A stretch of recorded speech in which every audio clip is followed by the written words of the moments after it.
You all know it, you've seen it on TV, you've heard celebrities talking about it, influencers. I mean, everybody's really talking about it. And everybody is on it. Ozempic, or more specifically, the semaglutide. What does it do to you? Why is everybody taking it? Is it only for diabetes? Is it for weight loss? What the is Ozempic? It has been developed as a diabetes medicine. Even when you go to the Ozempic site, they say this is not a weight loss medication. Because right now, it really looks like a magic wand. I mean, within just 1 week, people are losing weight. And for fertility as well, and PCOS. It's crazy. Incredible. All these medications that are linked to weight loss are kind of stigmatized. Oh, she just took Ozempic. They're calling it the easy way out. That's not an easy way out. I think it's mostly people who just judge that think it's easy. When you're already overweight, it's really hard to start working out. This can be a great head start to help people build that base, a healthy lifestyle. Yeah. I think it's amazing, but we don't know about long-term effects yet.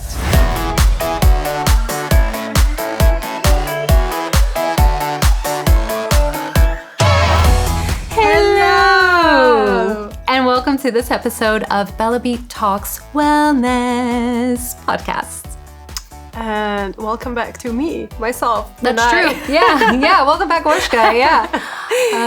Long time no see. I know. I've been doing all of this without her for a little bit. It's nice to have my partner in crime back. Yeah, it's nice to be back. It's good to have you back. But I just had to take a moment for myself.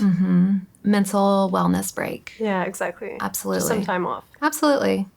And do you want to tell our audience where you got to spend your time off and made all of us jealous? On an island somewhere in the middle of the Adriatic Sea? Different islands. Different islands. Not just one island, but different islands. Awesome. It was nice. It was nice. It was nice. Awesome. Well, we're not here today to talk to you about her. My life. Yeah. Not on this episode. I mean, that would be super interesting. Not gonna lie. We all deserve one of those episodes. Yeah, but maybe some other time. Yeah. But today we're actually going to be talking about, I mean, you've seen it all over. You've seen it in the news. You've heard celebrities talking about it. You've heard Perez Hilton talking about it. But do you actually know anybody taking it? We'll get back to that. So we're going to talk about today Ozempic, or more specifically, the semaglutide. So Ozempic is a brand, just like Mounjaro and Wegovy, of this semaglutide. And so Ozempic is a brand. It's not a medicine. It's a brand of medicine. So I just wanted to put that out there so people know that we're talking about that. But we kind of don't know about any of the others, right? So I guess... Well, I know a little bit about Mounjaro. Yeah. I was looking into it as well. I've never heard about any of the others before the other brands. Ozempic. Yeah. I guess Ozempic has a really good marketing. I don't know. You know, the song that they're always singing, I can't sing it because right now we don't have the rights for that. So, but you all know it. You've seen it on TV. You know the song. Oh, Ozempic. We don't have ads here for it. That's it. But I don't know if we can use that. Even though it's a European brand, right? Is it?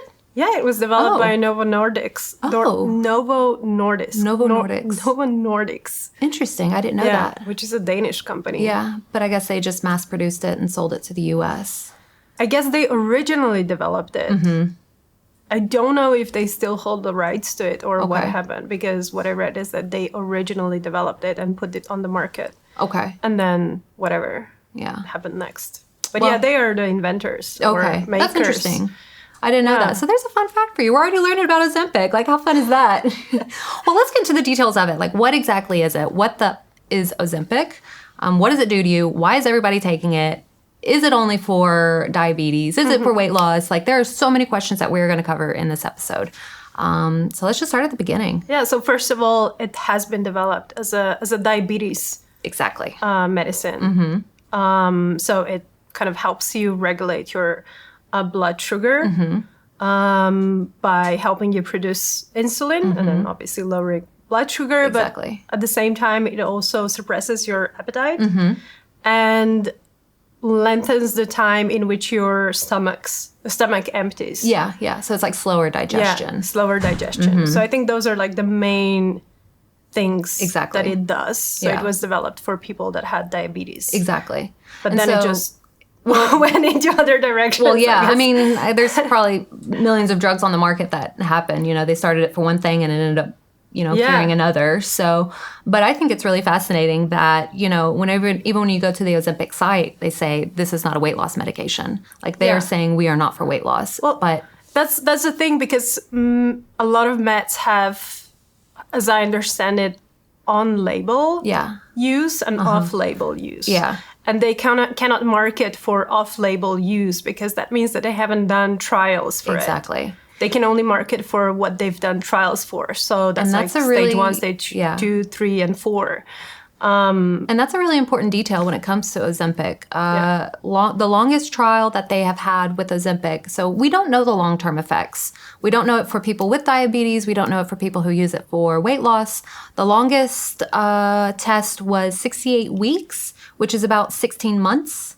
And that's the longest trial testing that they have had. But it wasn't for so much for weight loss as it was just for diabetes treatment. But they saw the weight loss was happening, so they, did the science behind it as well. And they were like, oh, okay, cool. We're getting this data as well. And so, if you ask what are the long-term effects of Ozempic, we just don't know.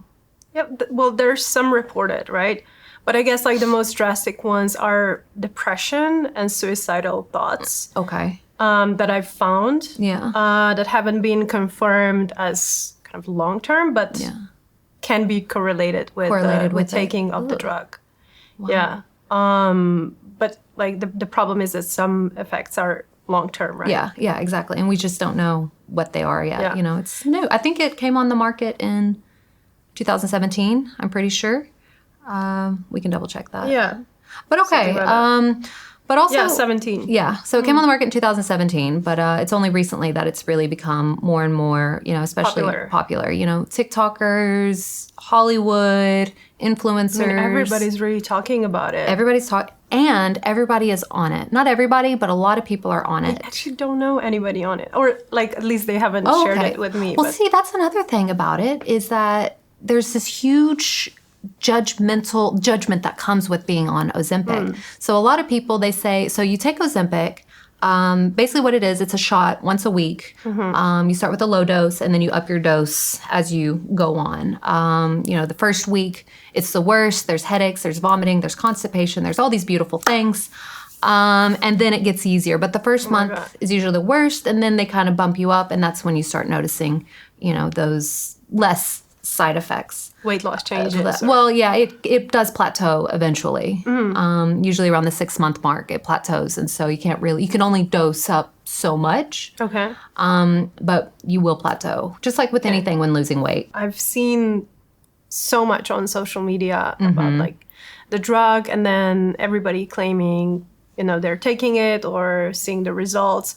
But I think it's mostly European market, like American market. I think in Europe it's not as big yet. No, but there's a lot of talk about it. So I think it's gonna come here as well as a trend. I think more and more people want to get it or want to see if it works. Absolutely. My parents are prescribed to it, but there are people. I mean, it's just like Botox. Like there's underground places that you can go and get it. So it's just black market. Black market Ozempic.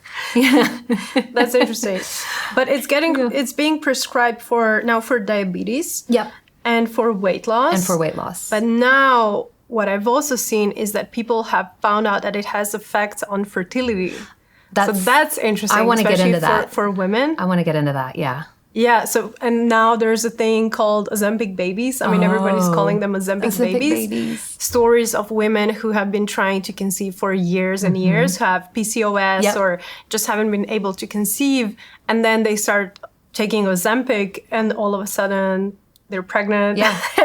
and there's no, I've also tried to find any data on Ozempic and pregnancy. Now, they try to advise people to stop taking Ozempic for at least 2 months prior to getting pregnant because they just have no data. They don't know if it has any effects on pregnancy or development of the better fetus. Safe than sorry. Better safe than sorry.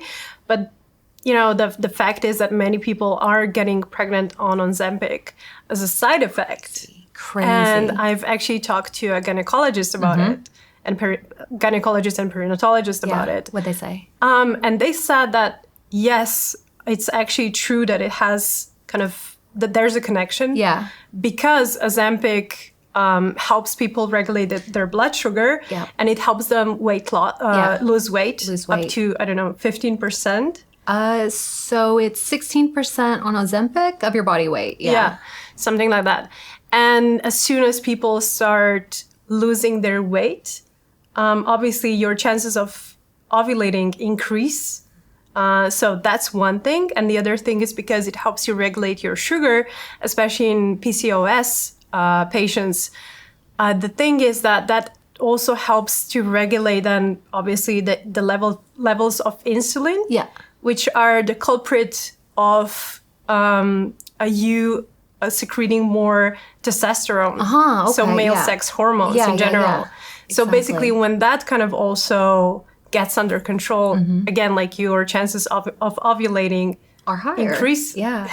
So. But I also read that it affects the luteinizing hormone and the follicle stimulating hormone, LH and FSH, respectively. But it affects both of those, and that scientists are still trying to figure out, like with some people, it actually does regulate the cycle, like you're saying, and it's maximizing those, which is signaling ovulation. Yeah. But some people don't have the same effect, and it's actually lowering their fertility. So it's really, it can actually lower it. If maybe you have, I don't know who in the study like had the lower LH and FSH, but it is a possible side effect of it as well. So I've asked if they're going to start prescribing it, or if they're prescribing it for PCOS as well. And she said that not right now. And that this is just one of the off-label uses that they kind of like are noticing. That's really great, especially in the world of PCOS, where there's little science, little information about it. And there's so many people struggling with it. You know, just, it's nice to know that it's more and more people. And it's nice to know that there is some sort of medicine out there being created, not being created for it, but at least helping it. Because so far the best recommendation that the doctors had for PCOS was lifestyle change. Yeah. Because obviously that also helps you regulate your weight and blood sugar. So proper diet and activity, and that still is very important. But I think now these drugs like Ozempic are becoming a really important part, or a great part of this support system that you also have available. So in collaboration it just with makes it happen like easier and faster. Well, that's one of the scary or the big things about Ozempic as well. A lot of people ask, once I go off Ozempic, am I going to gain weight?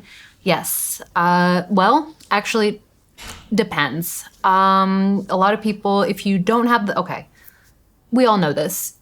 You need to work out. You need to eat healthy. You need to have a healthy lifestyle, like to lose weight, to keep it off. It's just, we all know the base is always the same. The base is always the same. And so if you're on Ozempic and you have a healthy lifestyle, it's going to be a lot easier to keep that weight off and to continue losing weight. But if you don't have that lifestyle and you're not eating right and you're just still kind of eating crap and not mobile as much, but just losing the weight, be careful when you come off of Ozempic, because you could gain double the weight back.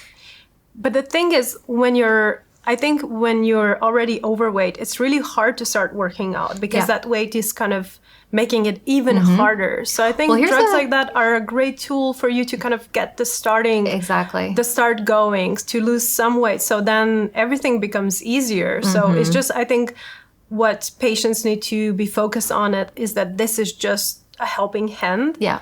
And it makes it easier to build that base that will then keep you going, forever. Couldn't have said it better myself, honestly. Absolutely. Oh, thank you. Yeah. But no, really. But my dad, he runs. He hasn't ran for a really long time, so he's obviously put on weight. He went on Ozempic because he wanted to start running again and losing weight. He lost a little bit of weight, and he said as he was running, he felt how much better his joints were, and how much like his knees and ankles. And he said he's been on it for 3 months now, and he's lost about 15 pounds. Which is it's 5 pounds a month. That's really, really great. And it's at a healthy speed. And he's running further, and he has more energy. He's really enjoying it. But he does know that there is a lifestyle change with it. He has to keep running. He has to keep going. Keep going. Running. Keep running. No, but I mean, it's going to sound stupid because I've never had weight issues. But even with... Sorry, you guys.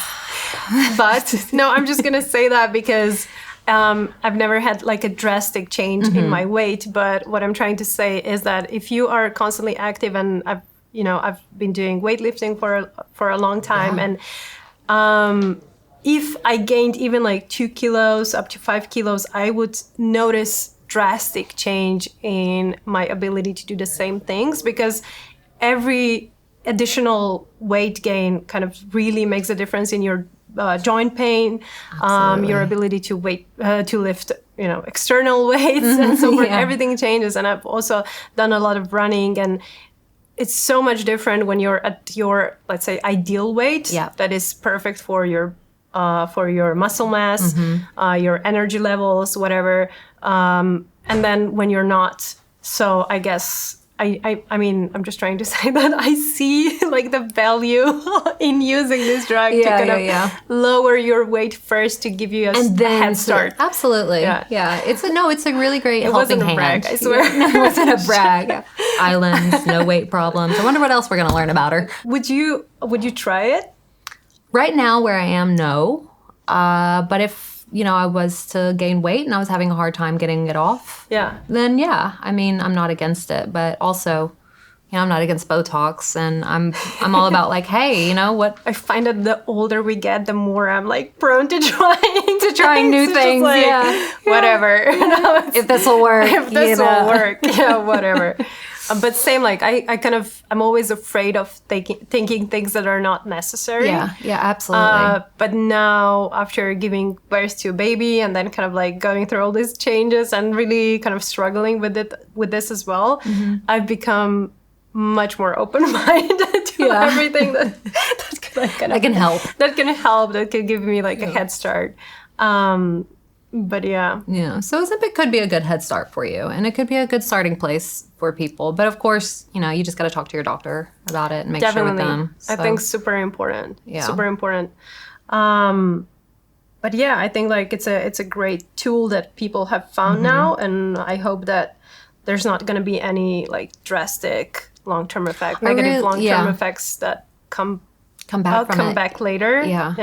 Because right now it really looks like a magic wand. Absolutely. I don't know. Absolutely. I mean, within just 1 week, people are losing weight. Yeah. So it's and for fertility as well, and PCOS, and I mean, it's incredible. But when it comes to things like Ozempic, when it comes to medications, that's marketed for diabetes, but happens to be weight loss as well. Is that something that aligns with Bellabeat? I'm always a little bit conflicted when it comes to things like that, because as a founder of this company, my idea was kind of have a natural approach to wellness, to use technology to help people build exactly what we were talking about earlier, the base. So healthy lifestyle in a natural way, activity, sleep. So do everything they can to prevent having to medicate or to having to be in a position when they have to ask for professional help. But I think, again, coming back to what we were talking about like the most recently, is that this can be a great head start to help people build that base, because the older I get, I also have more life experience, and I know more about different, situations and different people. And I see and I know that it's really hard for some people to build that base, to build a healthy lifestyle, even if they have technology that shows you all the data, gives you all the tools. It still requires something else as well. And sometimes it's not just willpower as well. It's, something like this, something that kind of gives you a helping hand as a head start. Because I think that's a massive thing. If you can lose some weight like this without too much struggle, I think it leaves you with enough energy and motivation. And with a healthier weight to then start focusing on building. Out. Yeah. Absolutely. So I think that's my thinking around it. So I mean, if you do it, you do it. If you don't, you don't. Like judgment free over here. No judgment about it. It's a great thing. Yeah. I think it's amazing. I just wish they're gonna do more studies so that these things become more explored and confirm that this is actually a good use of the drug without any later consequences. Because this is also what I'm worried about when it comes to drugs or anything that Any you type of put medication. inside your body or that is not obviously natural, right? Yeah. You always want to be sure that it's going to be okay long term. Long term, exactly. And long term with your goals and what you want. Yeah. Because just walking or running has been proven for millennials that it's gonna be fine. Yeah, exactly. If you do that, just not too much. Just not too much. But yeah, I think that's kind of how I see it. I don't know. What do you think? No, that's an excellent perspective. I agree. I wish there was more studies about it. Especially long term. However, for my girlies with PCOS, if this is a solution to help them, see if it works. If it works, and I'm not gonna be like, what? Why would you do that? I mean, I'm medicated. I have to take medication for myself. So why would I, think somebody else shouldn't have medication for what they need? Yeah, I mean, I think almost everybody takes certain medication for whatever. Exactly. And so, it's just, I think like all these medications that are linked to weight loss are kind of stigmatized, right? Yeah. Oh, well, so that's really crazy to me. And I noticed that is when you say you're on Ozempic, a lot of people just take the work that you did out of everything you did. Oh, she just took Ozempic. Yeah. Exactly. That's why she lost weight. And so, and there's plenty of people who are changing their life. Easy way out. Yeah. They're calling it the easy way out. But, it's just like, that's not fair for the people that are. It was the same thing with weight loss operations. Oh, yeah. Gastric bypass surgery. Yep. Same thing. Yep. Like whenever people had that done, they were like, oh, you're taking an easy way out. Easy way out. That's not an easy way out. I had a C-section. Yeah. It's like abdominal surgeries are not an easy way out. Yeah, They're not an easy way out. It's like a last step. It's the last effort. It's the last resort. Yeah. And Ozempic seems to be, a cheaper and less invasive last resort option compared to gastric bypass. Yeah. And so I'm actually glad it's getting so much attention from social media and endorsement from celebrities as well, because I think it's breaking up that taboo around weight loss in general, which affects women disproportionately to men. Disproportionately. Yeah, absolutely. So yeah, definitely if you need it, I think I would say go for it. Yep. But keep in mind all the rest as well, like that you still need to put in the work. I mean, I think people who take it know. Yeah, they still should know. Need to keep the doctor's going to tell you that. Put the work in. Yeah, that I think it's mostly people who just judge. Yeah. That think it's easy. Yeah. And so now we have a few questions from our audience, and we're going to play a little game of fact or fiction. Fiction. Fiction.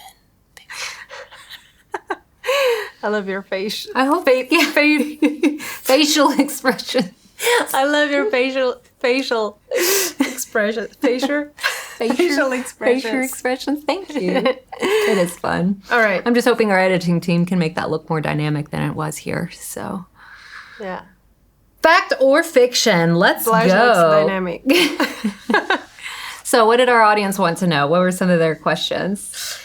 The side effects of Ozempic are mild and always go away quickly. Fact or fiction? Fiction. Fiction. Fiction.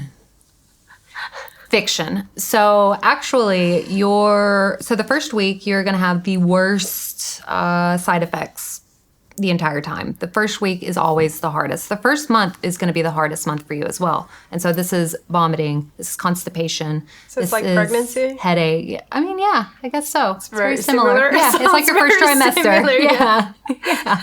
So it's basically like pregnancy that first month. It's not fun. Yeah. Not fun.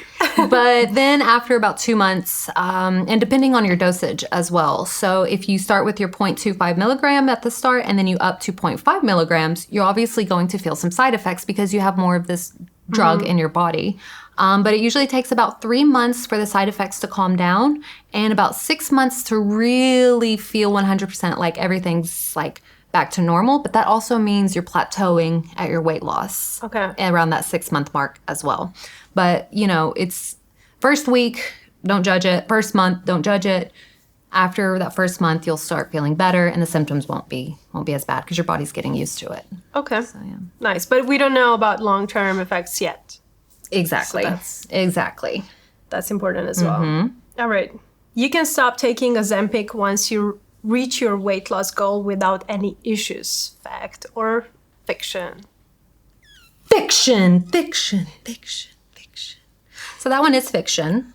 Stopping it suddenly can cause your blood sugar levels to rise, and it can actually lead to weight gain. Of course, always talk to your doctor before stopping it suddenly. Don't just stop all willy-nilly. Talk to them, because maybe it's going to be better that they wean you off of it, and so you get a lower dose and come off of it like that, rather than just stopping. Because, just stopping, your body's used to having this, sort of like extra help with creating that insulin, and tickling that pancreas. Right. And so once you just stop that, the body is kind of like, oh, wait, like where'd that help go? Yeah. And it freaks out for a bit. So yeah, don't just stop Ozempic. Talk to your doctor first, and they'll come up with a really good plan for you. I think that's like similar to any drug that you're taking, right? I think so. Long-term drug. Absolutely. I mean, antibiotics, you should stop. Well, yeah. But most long-term drugs, it's like that. It's like that, exactly. All right. Which one? Oh, Ozempic can help reduce the risk of cardiovascular events. Fact or fiction? That Where did that one come from? Like, that's like we have PCOS, fertility, weight loss, diabetes, and now this? And now cardiovascular, because it's a fact. Okay. It is a FACT fact. Did I spell that right? Yeah. No. No, it's actually a fact. And some studies have shown that Ozempic can reduce the risk of major cardiovascular results, such as heart attacks and strokes. And what I do know also is that it's great for women with menopause, because they have a higher chance of getting these cardiovascular diseases, and Ozempic helps them from getting those. And it also helps with the weight loss within menopause. Interesting. I mean, weight loss on its own, it kind of helps. And helps that, menopause, right? Yeah. And so, it does help. And so if you are perimenopause and you're overweight and you're trying to figure stuff out, it might not be a bad solution. So just... Awesome. And maybe one last one, which is also important. Okay. Everyone can take Ozempic safely. Fact or fiction? Fiction. So that is fiction. It's not suitable for everybody. Some people do have certain conditions like pancreatitis or severe kidney issues. You should avoid that, obviously. But it's because there's no long-term studies on it. Because pregnant women as well. Pregnant women, exactly. They say don't take it during those first 2 months. You mentioned that. We just don't know. 2 months before. 2 months before you 2 months before you get pregnant. You get pregnant. Okay. Yeah, so if you're planning to conceive, then don't take it. Maybe stop. Yeah. And so see, it's not suitable for everybody. But the only way you're going to know if it's suitable for you, you guessed it. Talk to your doctor. Always the best solution. Don't listen to us. Well, listen to us. Just take it with a grain of salt. But this is just informational. Yeah. All right. Cool. I think we learned a lot of good things about this new drug. I think everybody's interested in it. Absolutely. No, everybody's into it. Everybody, a lot of people are using it. A lot of people are embarrassed by it. Don't be embarrassed.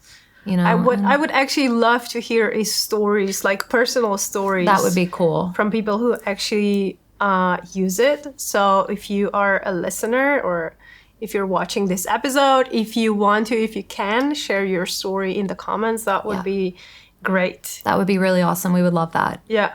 So cool. Maybe we could do a whole episode on those stories comments, as well. Yeah. Later.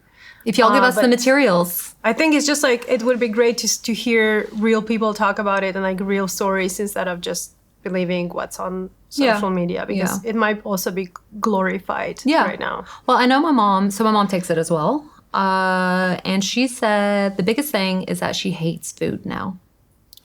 That's so sad. Yeah. She said, and then I have another friend that's on it. She used to love Subway. Okay. And she hates it. Now she hates it. She hates the smell of the place. She used to eat there once a week, and now she can't even eat it. So it just kind of makes you not like food anymore. Interesting. Which is very interesting, yeah. So it suppresses your appetite and makes you not really enjoy food. Food makes me happy. Me too. Macaroni and cheese. So, but yeah, like if we could hear more real stories, that would be awesome. Yeah. Absolutely. And while you're out there, you might as well like, subscribe, and follow us. If you're on YouTube, Facebook, TikTok, Instagram. And also join our Facebook groups. which are safe zones for women. So you can freely chat about health concerns, wellness concerns, everything related to women and our health and wellness. So I think they're really fun space as well. They are. So I highly recommend you checking them out and joining. Mm-hmm. Be a part of the conversation. Yeah. Well, thanks for listening today, guys. We really enjoy it. And we will see you soon with another BTW Talks Wellness episode. One of these will stick one day. All right. Bye.